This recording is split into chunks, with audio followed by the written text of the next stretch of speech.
Guys, welcome back sa ating YouTube channel. Ito guys, si Kabady mo ko dito pa rin sa Baboyang Walang Amoy. So ngayong araw na to guys, pag-uusapan natin pagwawalay ng mga piglets mula sa inahing baboy. So kailan ba dapat ginagawa yan at paano ba gagawin yan? So tara guys, pag-usapan natin lang yan dito lang sa Kabady mo ko YouTube channel.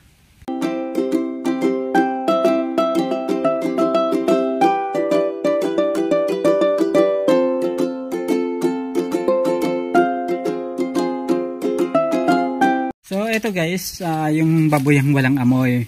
Ito ginamit na to dati, nakapag-alaga na ng maraming baboy at naibenta na. So yung last na batch na binenta dito guys, umabot ng mga 92 kilos, 93 kilos. At may pinakabababa naman na 78 kilos at 84 kilos. So pero so matotal guys, maganda yung weight ng baboy.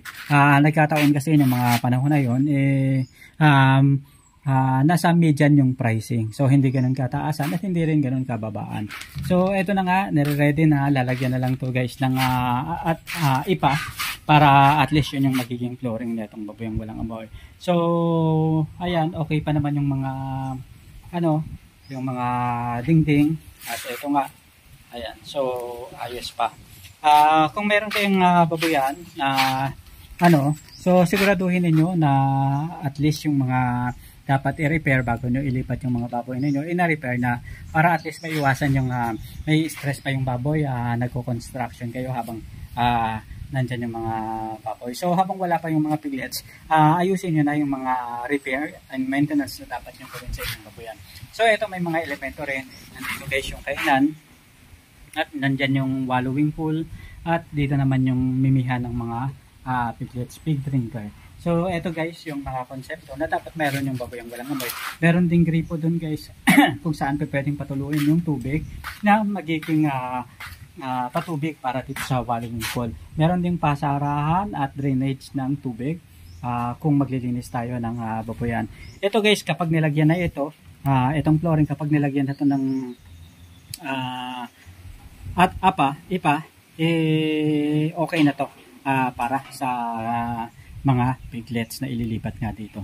So, at ito naman guys, yung inahing baboy. So ito guys, nanganak ng halos 32 days na. So pang 32 days na guys nitong mga piglets. Usually guys, kailan ba tamang magwalay ng mga piglets? Dapat nagwawalay tayo ng mga piglets sa gulang na 28 days after birth at o kaya sa pagitan ng 28 days hanggang 35 days. So ito guys yung pinakamagandang sistema ng pagwawalay ng baboy. Bakit ba? Kailangan maagang sistema sa pagwawalay ng baboy ay makakatulong upang mapadali ang pag-recover ng inahin at mapadali yung sistema o proseso kung saan maaaring maglandi ang inahing baboy. So yung recovery period para makapaglandi siya ay magiging mabilis at doon sa sistema na ganun magiging mas profitable yung ating baboyan.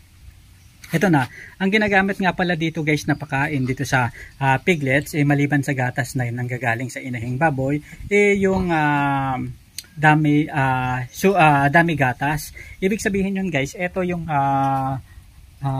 booster ng bimig at nakikita naman natin guys sa katawan ng baboy na napakaganda. Ayan, sulit na sulit guys yung resulta. By the way guys, 5 lang piglets yung anak nitong mommy pig kasi ito yung first time niyang panganganak. Dito sa una niyang panganganak guys is nakita natin na konti lang yung inanak. Actually 6 yung inanak tapos isa yung patay, yung nilabas.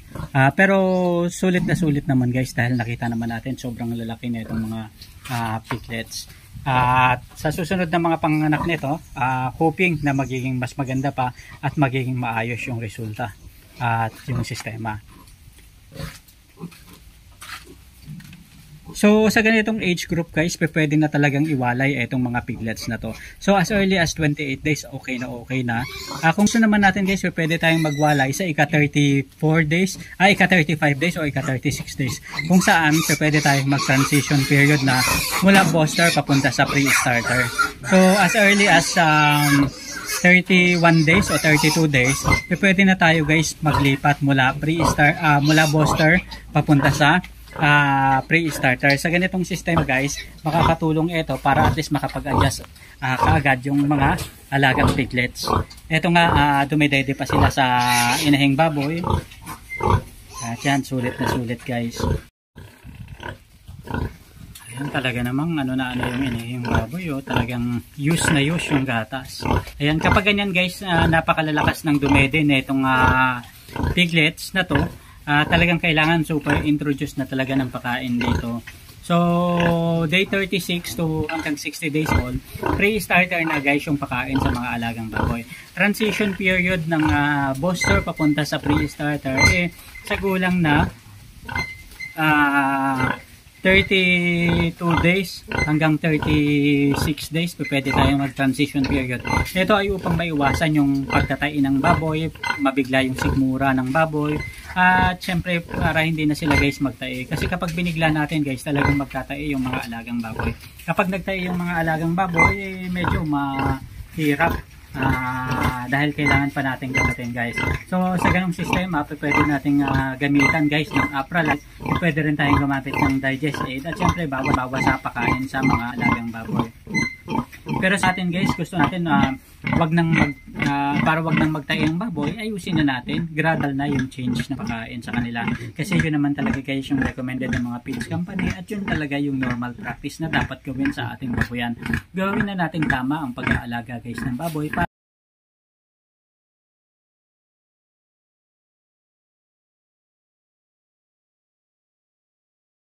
So guys, ano ba yung mga dapat gawin kapag magwawalay naman tayo ng ating mga alagang baboy? Una guys, anuhin natin yung kulungan ng baboy, linisan natin yung paglilipatan sa kanila. Make sure pwede nating linisin ng mga sabon. Gumamit rin guys ng pwede major dick para at least mawala yung mga germs, mawala yung mga dumi-dumi sa paligid, lalong-lalo na sa ating baboyan. Ito ay upang maging healthy at maging maayos yung paglaki ng ating mga alaga at walang bakterya na namumuhay sa kulungan ng baboy. Ikalawa guys, tiyakin na rin natin na yung baboy marunong nang kumain. As early as 3 days, pwede na silang i-introduce na kumain ng booster feeds. Maaaring gamitin ito sa loob ng 30 days o kahit mga 28 days pakakainin ng booster feeds. So, mula 10 grams hanggang palaki ng palaki hanggang sa umabot sa 250 hanggang 500 grams. At ito nga guys, itong mga piglets na to, sa ganitong sistema, pwede na silang magkonsumo ng 300 to 500 grams. At kapag ganyan nilipat pa sa pre-starter, ilalong dadami yung konsumo nila. Kapag nag-pre-starter kasi sila, pwedeng umabot ng 500 grams to 1.2 kilo o 1 kilograms ang pwede nilang makonsumo na pagkain kapag nasa pre-starter period na sila. Ang pre-starter period nagsisimula sa 36 days mula pagkapanganak since birth hanggang sa ika-60 days old ng baboy. So hanggang sa ika-2 months ng baboy. So pwede guys magpurga na sa mga alagang baboy para at least tuloy-tuloy yung kanilang paglaki. At syempre, alam naman natin, hindi biro ang presyuhan guys ng pre-starter. Halos 1.5 na yung average niyan. 1.5, 1.6. Depende sa kung anong feeds na brand yung ginagamit natin. Sa ganyang sistema guys, makakatulong yan para at least mabilis na lumaki yung mga alaga. Kung kayo ay bago pa lang sa pag-aalaga guys ng baboy, gumamit na kayo ng mga feeds na mapagkakatiwalaan. Pwede na natin sabihin yung mga branded na feeds para at least kumbaga subok na at sigurado na yung resulta. So napakaganda na guys. Iwasan rin natin ng pagbasa-basa muna ng mga ng mga piglets. So ito kasi guys nababasa na itong mga piglets kaya ayos lang.